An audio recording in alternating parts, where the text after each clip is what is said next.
Sometimes a pattern will call for a chain.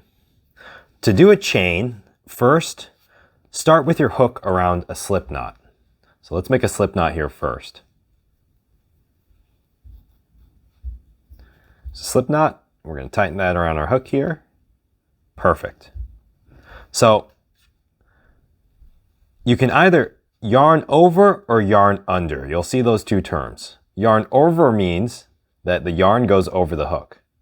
Yarn under means that the yarn is going underneath the hook, like so. For the chain, we're going to yarn over. So yarn over and then pull through. Let's do that again. So yarn over, pull through, yarn over, pull through, yarn over the hook, pull through, yarn going over the hook, pull through. And if you see right there, that is a chain of 5. You can count the loops here. 1, 2, 3, 4, 5.